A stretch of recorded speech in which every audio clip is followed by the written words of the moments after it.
If you're a pop culture junkie who loves TV, film, music, comedy, and other really important stuff, then you've come to the right place. Get ready and settle in for Classic Conversations, the best pop culture interviews in the world. That's right, we circled the globe so you don't have to.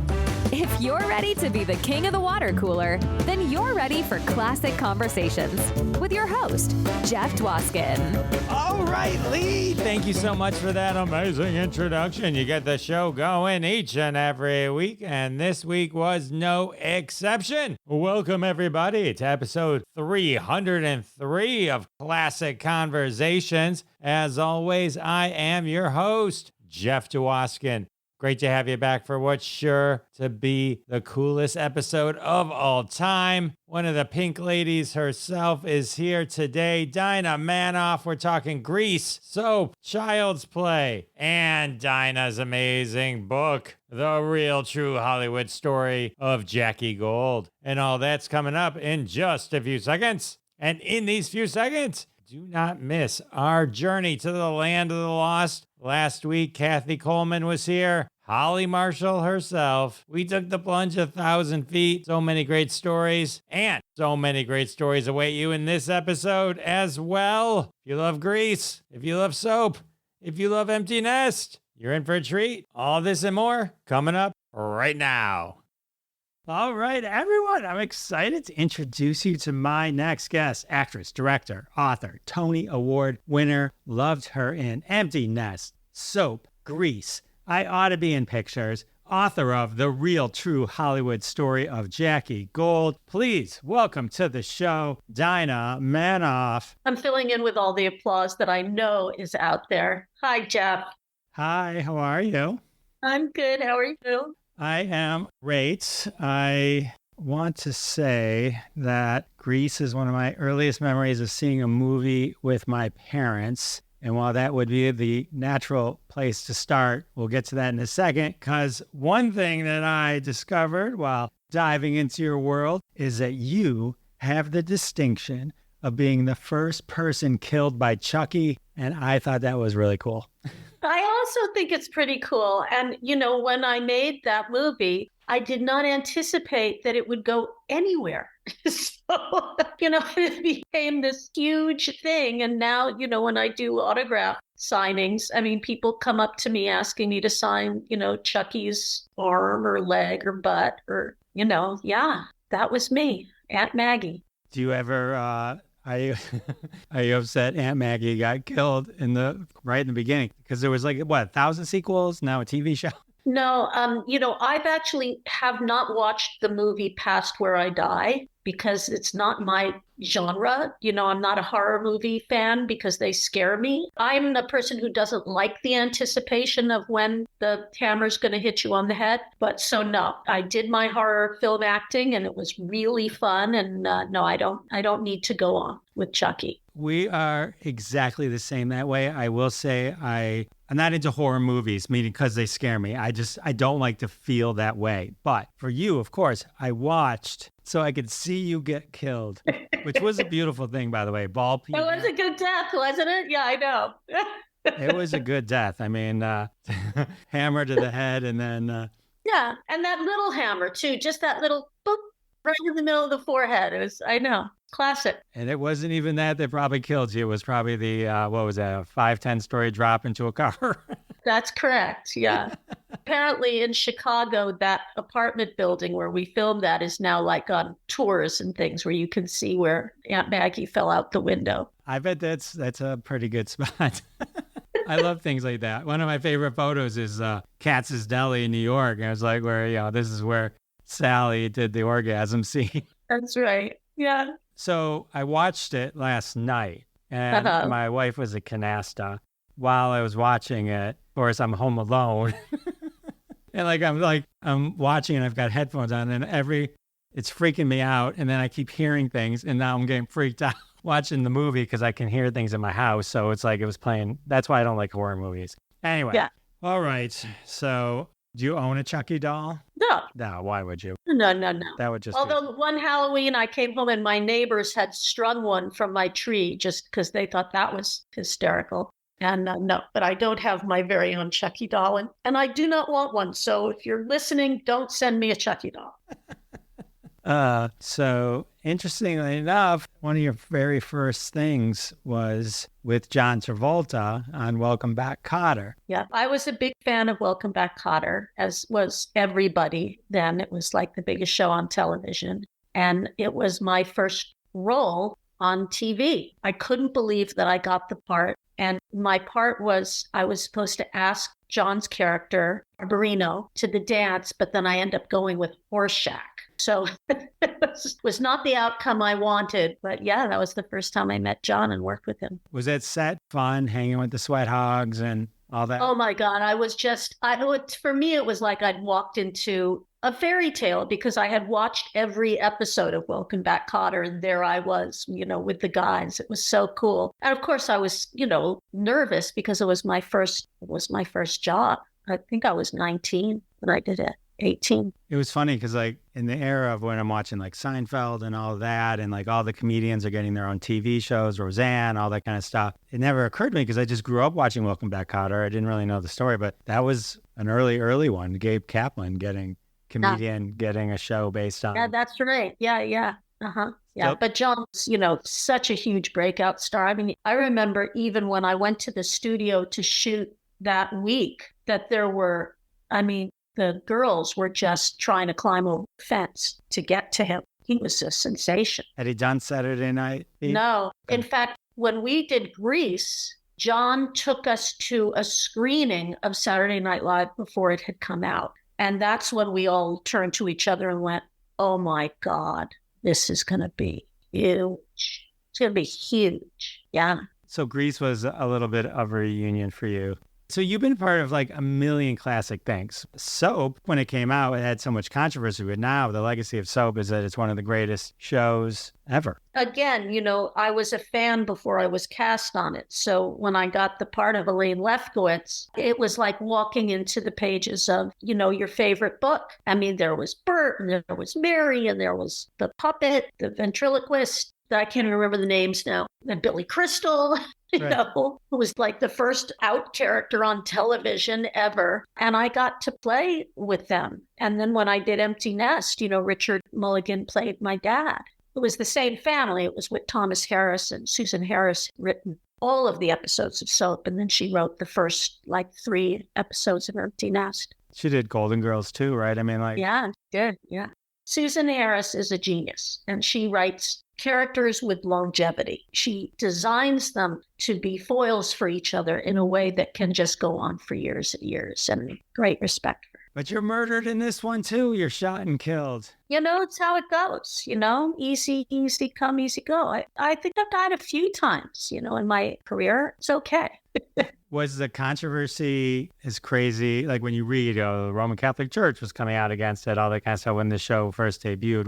Was it that bad? Because I know that's what also fueled probably the popularity of the show at the time. When you read in hindsight some of this stuff, was it like just mayhem when the show came out, like originally? Oh, I don't think so. I think it really helped to stir up interest with the show. And I don't remember it ever affecting anything on the set.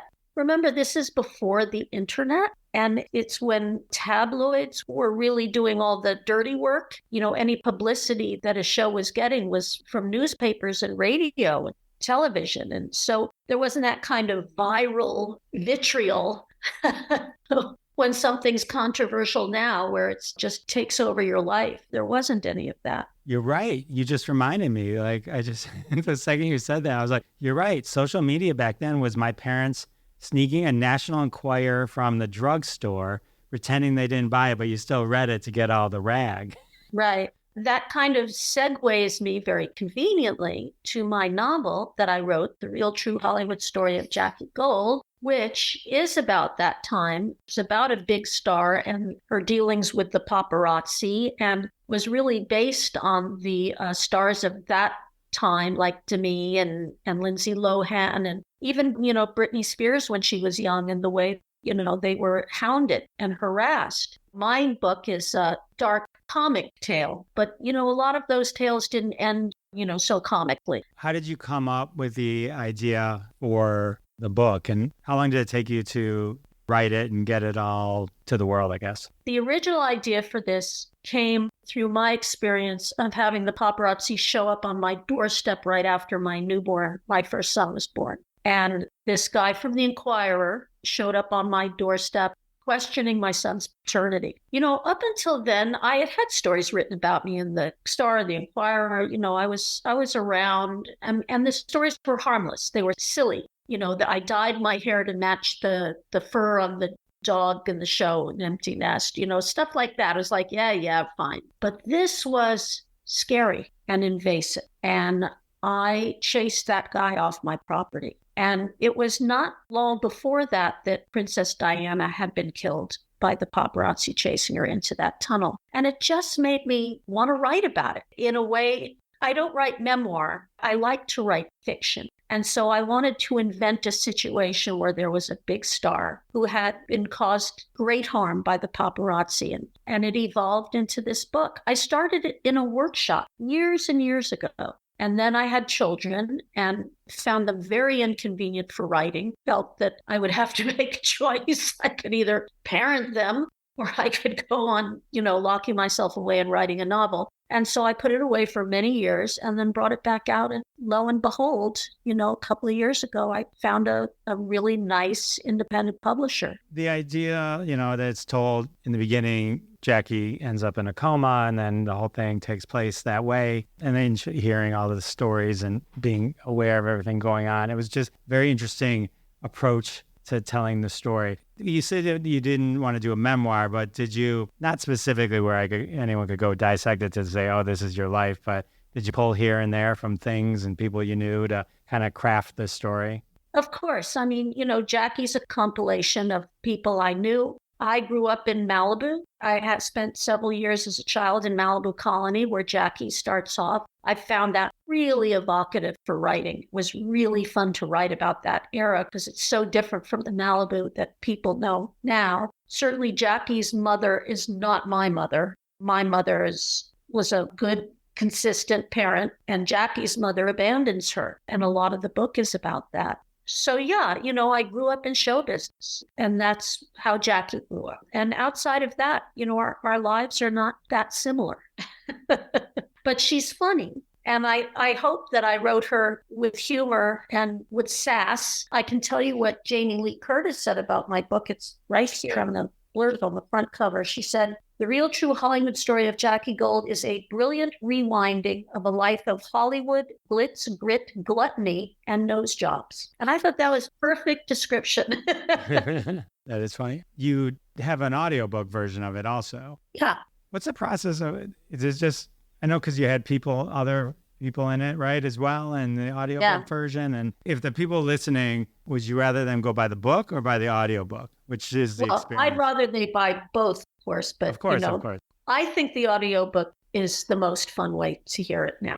I wouldn't have said that before because I'd never done an audiobook. And in fact, when I sat down to do it, I found out that I was not capable of reading 100 characters. I don't have that kind of voice modulation. It's a real talent that I did not know I didn't possess. So I asked the distributor if I could bring in other actors. And he said, yeah, that would be great. And so I voiced Jackie Gold and I voiced the narration. And then I have these marvelous actors from my little hometown where I live, some of whom I've directed and taught, some of whom are working actors here. And they came in and did all the other characters. And we had a blast. We did it in a little sound studio where I live. And then we would send the night's recording down to LA, and my distributor and editor would, put it together. And it took quite a long time, but I think it came out great. I'm super pleased with it. And it was so much fun for me, not just to act again, but to act this girl that lived inside of me for so many years. So it's like a radio play. It's exactly like a radio play. Yeah. You mentioned growing up in the same town as Jackie. When you grew up, though, when you were born into a Hollywood family, Arnold Manoff and Lee Grant, but this is a time where they were both blacklisted at the time, right? Yeah. I mean, what are your earliest memories that you would then go on to be an actress and do, you know what I mean? Like, because you weren't born into the positive part of it, right? No, I wasn't. If you've ever seen George Clooney's movie, Are You Now or Have You Ever Been? That's what, to me, I go, oh, that's just like what my childhood looked like smoky rooms with men with yellow legal pads making notes, looking worried. And it was all in black and white. You know what I mean? That's how I envisioned childhood. Then life changed and we moved to California, my mother and I. My father passed away. They had already divorced, and it was just my mom and I. And we moved to Malibu, California, from that dark New York life into the sunshine of Malibu Colony Road. And it was very, very different, very disconcerting, actually. My mother kept saying, we're not staying. We're going home. We'll be going home soon. So for 2 years, we didn't unpack. We were just always, ready to go because she had gotten her first job off the blacklist. She was on Peyton Place and she didn't know how long, her part would run. And then after 2 years, she said, well, okay, it's time to unpack. We're staying. And that's how we came to Malibu Colony. Is your mom your inspiration to then become an actor and director? And well, my mom, who I want to say to you is 98 years old and alive and kicking. She's extraordinary and still goes to Pilates once a week. And, she's just an amazing human being. It's very sharp and very funny. Was she my inspiration for becoming an actress? No. My mother was a very serious actress. She took acting very seriously. I became an actress because I was virtually not qualified to do anything else. I'm serious. I was a dropout. I was not educated. I had no aspirations. I just needed to make money. I had been cueing my mother on scripts from the time I could read, and I knew I could do that thing. And that's how I started an acting career. I started an acting career by the seat of my pants. And I was lucky enough that I had enough talent to get by until I actually learned the craft and discipline of acting. Did you ever take classes or, study under anyone or anything like that? I did. I took some classes with Peggy Fury, who was a great acting teacher, taught Sean Penn and many other wonderful actors. Jeff Goldblum was in class and tons of well-known actors. But I was not a good class person. I never was. I liked ditching school, and I ditched acting class as a young actress. I'd get bored. If I wasn't on stage, I was bored. That's the truth. And I have a lot of that in Jackie's character, too. I felt very much like a fraud for many years, and Jackie does, too. She stumbles into being an actress like I did. My mother was intimidating to me because she was such a serious actress. She was so well respected. Not just that she was famous, she was regarded highly. And that to me was like, how am I ever going to live? And she was gorgeous. I wasn't pretty like my mother was pretty. So I had to find my own way through all of that. It was difficult. Felt like there was a shadow then, and like when you started, or even though you chose this direction, did you feel that weight of like people are going to compare you? Or yes, I absolutely did. And my mother was very critical with me in those years, which didn't help. She was always looking at me as she would look at a student because she was an acting teacher for many years. And I just wanted a mommy, to say, oh, good job, good job, And instead, she would say, well, in that scene where, you were talking, I don't know what you were doing. I mean, what was that about? And, why did you wear your hair like that? And, so that's not what the kind of encouragement I could have used as a young professional wasn't really there. But, years later, when I had enough recovery and therapy, I retrained her to be a supportive mommy. And now she's great. I mean, for years, she's been very good with me. I said, all I want to hear you say is, good job, keep going. That's all you get to say. She'd say, yeah, but what if I see? I'm like, you can't say it. Tell somebody else. But you cannot say it to me. All I want is mommy love, mommy encouragement. And that's what she gives me now. I love that. That's awesome. It is hard. It's hard taking just any kind of direction or criticism, whether it be, I guess, quote unquote, accurate or not, from a parent. You just don't listen to it. I don't know. I talk to my kids all the time. Like, so you got to, she doesn't want to hear it. Someone else tells her the same thing. Great. Okay. Me too. I have the same thing with my boys. But I do try to strike that balance when it comes to, stuff they're trying to do. It's hard for us parents because we can see around the corners and they can't.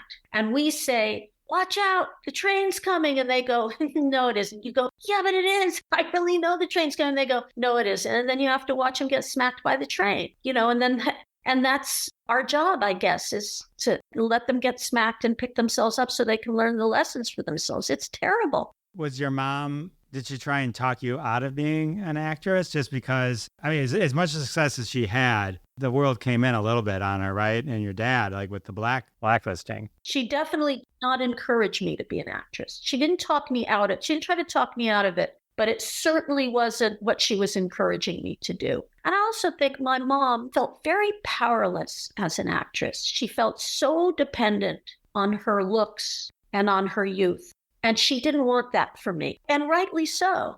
She went into directing in her mid-40s because she saw the end of her career coming. She knew what was up for her, especially in those days. And so I think that, she was operating out of a sense of protection with me, not wanting me to go into a business where there was so much rejection and where one had so little say about the creative process. It's no accident that she became a director to take charge because she's a creative force. And it's no accident that that I became a writer and director and teacher because I also felt that powerlessness as an actor. There are certain gigs as an actor where you have a full voice, but most gigs as an actor, you are executing someone else's vision of a project, and often not a very good vision. The stuff you're asked to do sometimes just goes against the grain of what you think is right. I remember being told to shut up and act. And I was not a person who took that well, let's say.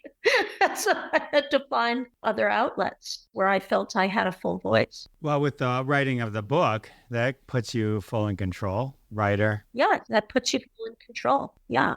But even, when I was on Empty Nest in the fourth year, they offered me job directing. And so I directed, can't remember, 6 or 7 episodes of Empty Nest. And oh my God, it was such a relief to be able to use the other part of my brain, have a point of view. But really, television is the producer's and the writer's medium. It's not the actor's medium for the most part, unless you're an actor who's really calling the shots. And I found directing television after Empty Nest, I was not able to live within the constraints of what they needed. I just wasn't. On Empty Nest, after 4 seasons, when you first started directing, is it a great, cool experience, or can it be slightly awkward experience directing? At this point, I guess, your Empty Nest family. Yeah, for me, it was a great experience. I had a crew that really liked me. I felt, for me, I felt like the shackles had been taken off me. I couldn't wait to just, have my say about staging and timing and get up in the booth and call the show. It was, I was meant to do that. My makeup is even when I'm on stage, I'm seeing all the points of view. I can't help it. It's how my brain works. So it was the first time I felt not frustrated. I will say that there were a couple of actors who were not pleased with my change of roles on the set, but it was okay. And it was okay with me that they were not okay. I got a chance to do something that felt really, really right for me. And I thought I did a really good job. Well, hey, just between us. No way. Not going to happen. Good try, though. So was there an audition process for Empty Nest, or did the connection with Susan Harris and Soap sort of go, get us Dinah? No, I had to audition. Shayna Landsberg was casting at that time, and she sent me the script, and as soon as I read it, I was like, oh, this has to be mine. I just felt it in my bones. I said yes. They wanted me to fly in. I was living in New York at the time. They asked if I'd fly in and read, and I said absolutely. I was on a plane immediately. Yeah, I read for Tony and Paul and Susan, and then I read for the network. Did you get to read with Richard Mulligan or Christy McNichol? I must have read with Richard. I really can't remember the details of it, but I must have been Richard. When you were auditioning, and it's like that exact situation where you have a history with Richard. Does it just make it a home run for you to be able to do that audition? Does it it'd be just because there's a certain comfort level of knowing the person you're working with and you already have some kind of rhythm together, or at least you know each other on some different level than just if someone had just been there randomly? Well, I would say with Richard, that's probably accurate, but there could be other actors that I'd worked with before that I might not be as thrilled to be in the room auditioning with again. We're a lot of personalities, we actors have big personalities and we don't always get along all that well. I think I have the topic of your next book. Yeah, there were quite a few actors over the years that I just said, life's too short, never again. Fortunately, most of them have passed away. So even if I gave you their names, you wouldn't care. All right. So it must have been landing empty nest then after the audition process, which must have been great because now you're working on a Susan Harris project, working with Richard Mulligan again. And so this is going to be good because pretty much, has Susan Harris ever done anything that didn't turn out good? I get everything. I don't know. I don't think so. I mean, I knew the minute I read that pilot script, we were a 7-year show. I knew it. No question in my mind. I could see the longevity for the characters. I could see where it would go. I knew the talent that they had hired. I mean, there was no question in my mind that we would hit. Sorry to interrupt. I have to take a quick break. I do want to thank everyone for their support of the sponsors. When you support the sponsors, you are supporting us here at Classic Conversations, and that's how we keep the lights on. And now back to my conversation with Dinah Manoff. The co-stars that you love. I'm sure Richard Mulligan's one of them, Chrissy McNichol. Do you have any kind of stories like on set or kind of quirky thing that happened that might be they could share? Oh, wait. Can you confirm something else? I'm afraid to bring this up. I'll get back to that. No. Hit me. I want to hear it. Because I read this, that B. Arthur snapped at you. Yeah. Because you were chewing gum and she hates people that chew gum, apparently. Yes, I'll tell you the story. The story is, so we used to do these crossover episodes, which was our set and the Golden Girls set, the sound stages were right next door to each other. So, occasionally they would write us into these crossover episodes, which meant that my character, Carol, would go to the Golden Girls' house. They would open the door. They'd say a line. I'd say a line. They'd say a line, close the door, and I'd go back to my sound stage and I'd get paid an extra week's salary. Win for everybody as far as I was concerned. So we had we'd have like a couple of hours rehearsal and then we'd just shoot it. So I had heard this story about B. Arthur not letting people chew gum on the set or getting angry about it. And so I thought, I wonder what would happen if I chewed gum on the set. I kind of want to see what would happen. Oh, so you antagonize it. Oh, completely. I mean, it wasn't by accident. No, I absolutely did it. I absolutely set it up. I went on her set. I was chewing gum and she turned around, take that gum. We don't allow people to chew gum. And I'm like, okay. The other part of that story is that when she came over to our set, I again put a piece of gum in my mouth because I wanted to see if it would still provoke a reaction if she was on our set. And again, she snapped at me and I said, you're on my home turf now. Here I can chew gum if I want to. And she was a great sport. And, B was scary, but she wasn't scary to me because I had grown up with B. Arthurs. I grew up with Lee Grant. No one was scarier than my mother. She was tough. She was, a strong woman.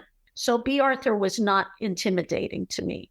Speaking of your mother again, so she guested on one of the episodes. And while I was looking at your Instagram, you posted an article that it was a headline of you begging them not to let your mom on the show. Your caption was totally false. Again, tabloids. That was a tabloid article and completely false. In fact, I begged them to let me have the episode. I wanted to write the episode. I begged them to have my mother come on. Unfortunately, it was not a great episode, and we did not have a great time shooting it. It was unfortunate, but no, I would never not want her on the show. Is it hard living in the world where like these headlines, because your mom's famous, you're famous, so it's like your fodder for all this stuff? Like you mentioned some of the earlier stuff at the beginning where people just would say stuff about you, questioning, lineage, is it is it just bizarre to like wake up one day and you're like, what the hell is this? And it's in print and Well, it would have been had there been social media. Listen, the greatest thing that ever didn't happen to me was cell phones, because I, as a young actress, I was very bad girl. I was acting out all over the place. I am really grateful that there is not cell phone footage of my antics in my early 20s, because it would have been all over the place. But I was allowed to misbehave in private. And whatever the tabloids did with me, I was not a big enough star that they attached to me in any major way. But had there been social media, I can't even imagine what that would have been like.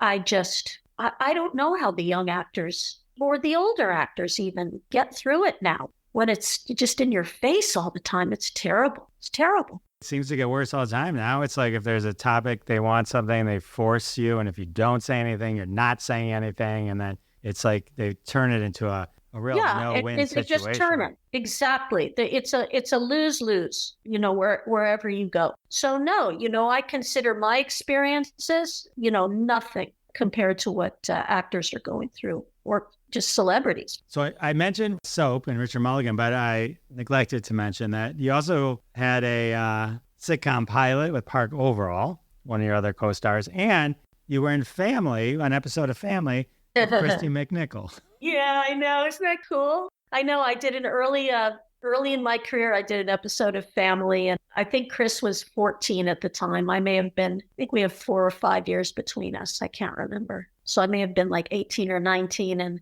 I was playing her school friend. And I remember because I bound my chest so that I looked younger, because I won't go into what. But I just, I fell for Chris the moment I met her. I mean, she was so fun and talented and such a great girl. And we keep in touch. I just think she's an amazing person and talent. Sisters for life, right? Absolutely. Once your TV family, right? Yeah. I saw an interesting thing about Ordinary People. The guy literally bought the clothes for your character off of someone that he bumped into and paid that person to buy different clothes. Does that sound right? As I remember it, we were shopping for the character in a mall, and the costumer and I saw what we wanted on somebody and bought it off them. It was a little blue corduroy jumper, and it was just right. Yeah, that's what I remember. That must have been surreal for the person who you approached. And like, yeah, we love your clothes. Be interesting to know who they were now, Be interesting if they'd kind of come up and say, that was me. So that's Academy Award Best Picture. Yeah. Timothy Hutton's friend in that. So there's so many iconic things. Grease. Yeah. Talk to me about just auditioning and landing the role of Marty. Well, if you want a little piece of trivia, though, about Ordinary People, yes. It came down to between me and Marie Osmond for the part in Ordinary People. I mean, can't you see it? Me or Marie? Well, it was one way to go or the other way to go. And that started your lifelong feud, I read. No, I didn't read that. Right. Dinah and Marie. So Grease, what do you want to know? Tell you everything. Yeah, tell me everything. This is the greatest. Grease is the best. I love this movie. It's the best. It is. Like, who did you maintain relationships with after? We still, Dee Dee Kahn and I and Jamie Donnelly and Barry Pearl and Kelly Ward and Michael Tucci and Randall Gleiser, we were all in Scotland together doing a Comic-Con there. We were in Liverpool the year before. We've done the Hollywood show together. Barry Pearl, who played Duty in the movie, he keeps us together. He has, ever since the film ended, he has been the one who has kept us in touch with each other. And I'm so grateful to him for it, because it's so easy not to do that. Barry was also very close with Olivia, as was Dee Dee and Randall, and Barry's in touch with John. I have not seen Stockard in years. I wish I could, because I love her. We actually made another movie together after Grease. But the rest of us, minus John, we are all in each other's lives, and very, very happily and dearly so. That's cool. That is really cool. You guys need to come to the Motor City Comic Con. That would Yeah, we could. did a Superman legacy, the original Superman, Yeah. the Superman side, like a Grease thing would be so awesome. Yeah, well, we may be on the list. Who knows? We're asked to do stuff pretty often. I like where I can sell my book or get a free trip. I mean, that for me, a free trip to Scotland was like a big selling point. Yes. Like, yes, my husband and I are going to Scotland, but the bonus is to be able to hang out with everybody. That must be amazing. Just like when you're at the Comic-Con, because you would fall under the category of probably someone who, if I got to the table, my head would kind of start spinning because you got to pick. You can see the back in my backdrop. I got a lot of 8x10. So like you have to pick. I mean, I don't think it'd be a question with me. I would go Grease 100%. But there's the fan base is spread out, right? So people connect with you in different ways.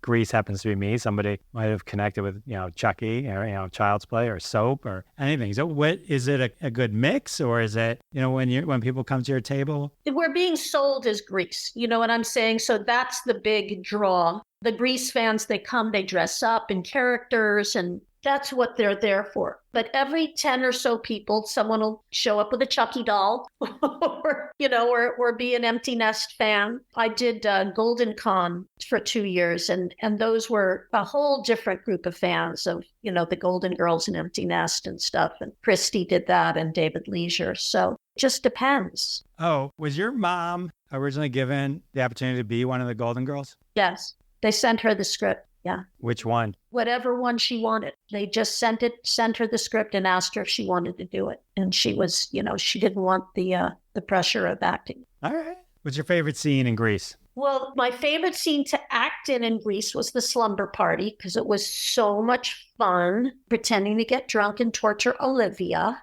and singing Sandra Dee. We were all so loose, and by that time we knew each other really well, and we were so silly. It was great fun. It was just a silly, silly, great time. My favorite scene to watch, I love the very first moment when John turns toward the camera as Zuko. I mean, it still takes my breath away. I still go, oh my God, so beautiful, And I love watching the boys do Grease Lightning. The summer nights too, it's, really fun. Yeah, all of it. It's great. Beauty School I can't say I never tire of it because, I've seen it a gazillion times, but I'm always surprised by it. It's just still endearing. I mean, I watched it literally last night. I watched it again. And that's one of my favorite things about doing these interviews. It's like, it's an excuse just to rewatch some real classic stuff. Yeah, it's so cool. The opening is amazing. I know it's not from the play, but I mean, the Grease song. Yeah. The Love is a Many Splendor thing. Opening, great. It's just so good. And then do you still have a Pink Lady jacket? No, I was not a girl who saved stuff back then. But Didi Khan saved everything because she was a girl who saved stuff. And I'm very jealous that she saved everything and I didn't. I have nothing. Like nothing. And Didi got to be in the Grease too. I know, but I have a new Grease jacket, a Pink Lady jacket, because when they did the Rise of Pink Ladies, that series they did last year, they sent me a complimentary Pink Ladies jacket. So now I have a very nice one that I can wear. Amazing. You wear it to the Comic-Cons? I did wear it to Comic-Con. Is it cool to also be on one of the biggest soundtracks of all time? Yeah, but we're not paid for that. That was my next question. That was a big fight. Yeah, I mean, yes, and, Yes, and frustrating. Okay. But, I mean, listen, who knew Grease would be Grease? We were all paid, the T-Birds and the Pink Ladies, I mean, probably with the exception of Stockard and maybe Jeff Conaway, we were paid scale plus 10. That was the going rate then. Over the years when they've used a clip of it, there was a Katy Perry video that still, pays out a little money and stuff. And Barry keeps really good track of where our Grease stuff is shown. So money has come in, but had we known, our agents probably would have negotiated some serious serious deals. But no, that wasn't what it was about. We were all just felt so lucky. Yeah, you never know. You never know what's just gonna. Never know. That had the heat of John Travolta at the time breaking out from Yeah. Welcome Back, Kotter. It had the amazing play as a source material and all the great songs. So the killer soundtrack probably helped a lot. Plus, back then, I feel like today movies come out and they're gone and they're on digital in like 45 days. I feel like back then movies were out for like 2 years or whatever. Yeah. Long time, right? And Yeah. so the whole thing was different. So Yeah, completely. Yeah. I always laugh when I watch Grease Lightning and I think, I mean, I was oblivious when I was a kid, but I'm like, how as an adult do I watch this and realize that every talent show used this song, Grease Lightning? It's filthy, right? I mean, Well, it's filthy. It's absolutely filthy. You could never get away with it today in a teen movie without a very serious rating. And it's sexist. It's I mean, it's everything. And it's so good, because it was in the 50s. It was set in the 50s. So you should be able to get away with that, right? I'm not questioning getting away with it in the movie. In the context of the movie, great. I'm talking about middle school talent shows. Oh, I know. No, it was really funny. They asked me to do in the town where I live, they asked me if I would come host a Grease sing-along. And I said, sure. So, I went to the auditorium and there were all these young girls, 8, 9, 10, and they're all singing the lyrics to those songs. And the parents, it is dawning on them as their children are singing. Singing, and I'm watching their faces go, oh, this was a really bad idea. Oh, man. That is really funny. Yeah, it's, you never think about that when you're a kid and you hear these things. And that's why I like all the double entendres and stuff like that. It's great for the adults watching it and the kids miss it. And then it's all great. And then, so what made you decide to leave acting? Oh, well, in my 40s, the roles for women were getting smaller and fewer. The writing on the wall in this business. I mean, my mother knew it. She started directing in her 40s. You just stop being viable and the roles shrink. So at that point, I had 3 little boys and I was not really crazy about the idea of raising them in Los Angeles, nor was my husband. And so we started looking at other realities. I didn't feel like I needed to act anymore. I mean, I didn't need to express myself that way anymore. And I certainly didn't want to be auditioning anymore. I'd had enough rejection for my time. I'd had some good acceptance too, but what was in the future for me was going to be a lot more rejection than acceptance, and not for roles that I really cared about, and not for big money. There were so many actresses, all then now vying for the same parts, that I just didn't need it that bad. So we started looking around at other places to be, and we found ourselves up in the Northwest near Seattle. And that was 19 years ago. We're very, very happy here. And our kids were raised here, and I live in a great, creative, productive community, progressive community. That's awesome. Well, here's my follow-up question. While doing the audiobook for the real, true Hollywood story of Jackie Gold, see how I tied it back in? You mentioned earlier that you kind of, as you were acting out the audiobook, you kind of got a little bit of the bug. Do you ever think about now maybe exploring acting again? Yeah. Someone would have to. I'll tell you the only show I would do. I mean, seriously, and I've said this for years. If they came to me with a Golden Girls remake and I didn't have to audition for it, I would do that. That's what I would do. I could not worry about how I looked. I could get old. I could be funny. I could, all the stuff that makes me nervous about acting wouldn't be there because I wouldn't be worrying about my looks, and I know how to act those parts. So, and it would be a sitcom, so it would be an audience, and I would be being paid a ton of money. So all of that would work for me. Short of that, there's nothing I'm really interested in doing, to be perfectly honest with you. I really like my life up here. I ride horses, I garden, I make soup, I fold laundry, and I write, sometimes teach and sometimes direct. And yeah, it's a good life for me. In addition to the Golden Girls reboot, which I think would be an amazing idea, what about turning your book into a miniseries or series? Because I got to imagine you wrote this from the point of view of everything that you, one, are good at and enjoy doing and love, right? In terms of being able to direct it. It's a movie, right? I mean, you could turn that into... I would love that. I don't have the hustle in me to make that happen. I don't have I'm not in that world anymore. You know, I'm really out of show business. So I guess it would have to be stumbled upon and, you know, and discovered in that way. And maybe it will be. I just keep showing up with it. I think it would make a great film, a miniseries. I think it would be a brilliant miniseries. Many people have said that to me. I know how hard it is to get anything made, and I'm not going back to that. I'm not going back pounding on doors. That's not going to happen. So it may just always be a book or an Audible book. Which is still awesome, which everyone should go buy. Amazon, Audible, probably anywhere books. Yeah. The Real True Hollywood Story of Jackie Gold. Yeah. Or you go to your local bookstore and ask them to order it for you. That's another good way of getting it. Ooh, that's a really good way. Support your local bookstores. Yeah. Everyone go binge watch Empty Nest, go watch Grease, Catch Ordinary People. There's just so much. Go watch Child's Play, but only like the first 20 minutes. Once Dinah dies, it's really not worth it. It's just pretty much downhill from there. Pretty much downhill from there.